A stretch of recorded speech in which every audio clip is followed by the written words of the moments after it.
ವಿಭಾಗಗಳು. ವಾಯುವ್ಯ ತಗ್ಗು ಮೈದಾನಗಳು ಬೇರಿಂಗ್ ಜಲಸಂಧಿಯಿಂದ ಕ್ಯಾಸ್ಪಿಯನ್ ಸಮುದ್ರದವರೆಗೆ ವಿಸ್ತರಿಸಿದೆ. ಕೇಂದ್ರದ ಎತ್ತರದ ಭಾಗಗಳು ಆರ್ಟಿಕ್ ಸಾಗರದ ನಡುವೆ ಕಂಡುಬರುತ್ತವೆ. ತ್ರಿಕೋನ ಆಕಾರವುಳ್ಳ ಈ ವಿಶಾಲವಾದ ತಗ್ಗು ಮೈದಾನವನ್ನು ಸೈಬೀರಿಯಾ ಮೈದಾನ ಎಂದು ಕರೆಯುತ್ತಾರೆ. ಉತ್ತರದ ಕಡೆಗೆ ಸಾಧಾರಣ ಇಳಿಜಾರಿದ್ದು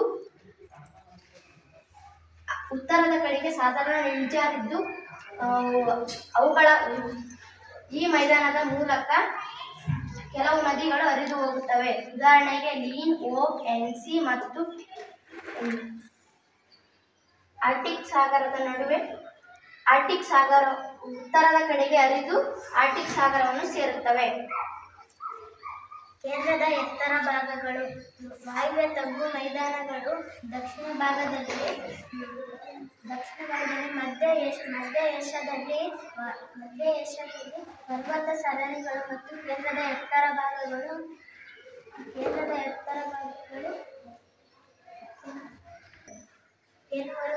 ಇದು ಏಷ್ಯಾದ ಮೈನರ್ನಿಂದ ಬೇರಿಂಗ್ ಜಲಸಂಧಿವರೆಗೂ ವಿಸ್ತರಿಸಿದೆ. ಪೂರ್ವ ದಿಕ್ಕಿನ ಸರಣಿಗಳಲ್ಲಿ ಹಿಮಾಲಯ, ಕುನ್ಲುನ್, ಕರಾಕೋರಂ, ಸ್ಟಾನ್ವೈ, ಆಲ್ಟೈ, ಸಾಯನ್ ಮತ್ತು ಯಬ್ಲೋನಿ ಕಿಂಗನ್ ಪರ್ವತಗಳು ಸೇರಿವೆ. ಪಶ್ಚಿಮ ದಿಕ್ಕಿನ ಸರಣಿಗಳಲ್ಲಿ ಹಿಮಾಲಯ,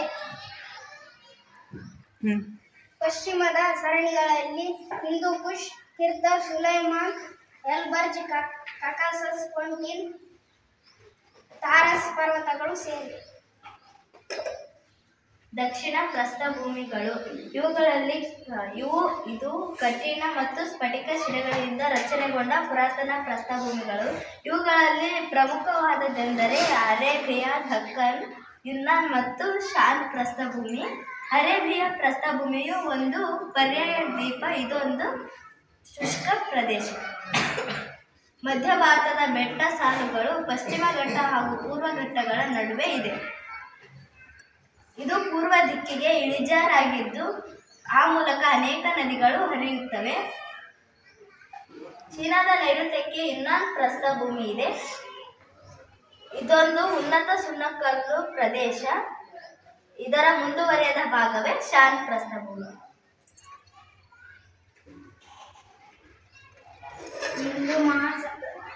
ನದಿಗಳು ಮಹಾಮೈದಾನಗಳು. ಹಿಂದೂ ಮಹಾಸಾಗರ ಅಥವಾ ಪೆಸಿಫಿಕ್ ಸಾಗರ ಸೇರುವ ಏಷ್ಯಾದ ನದಿಗಳು ಮೈದಾನಗಳೊಂದಿವೆ. ಇಲ್ಲಿ ಹರಿಯುವ ನದಿಗಳು ಮೆಕ್ಕಲು ಮಣ್ಣಿನಿಂದ ಸಂಚಾರ ಮಾಡುವುದರೊಂದಿಗೆ ಫಲವತ್ತಾದ ಮಣ್ಣು ನಿರ್ಮಿಸಿದ್ದಾರೆ. ಈ ವಿಭಾಗದ ಪ್ರಮುಖ ಮೈದಾನಗಳೆಂದರೆ ಸಿರಿಯಾಕ್, ಇರಾಕ್, ಯುಫ್ರೆಟಿಸ್,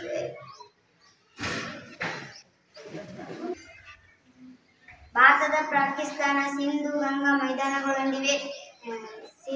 ಇರಾಕ್, ಮಿನಾಂಗ್ ಮತ್ತು ಮಿಕಾಂಗ್. ಸಿರಿಯಾಕ್, ಇಂಡೋ ಚೀನಾ, ಮಿನಾಂಗ್, ಮಿಕಾಂಗ್. ಚೀನಾದ ಮಿನಾಂಗ್, ಮಿಕಾಂಗ್ ಮೈದಾನಗಳೊಂದಿವೆ. ಇಲ್ಲಿ ಹೆಚ್ಚು ಜನಭರಿತವಾಗಿವೆ. ದ್ವೀಪ ಸಮೂಹ. ಏಷ್ಯಾ ಖಂಡದ ಆಗ್ನೇಯ ಮತ್ತು ಪೆಸಿಫಿಕ್ ತೀರಗಳಲ್ಲಿ ಅನೇಕ ದ್ವೀಪಗಳಿವೆ.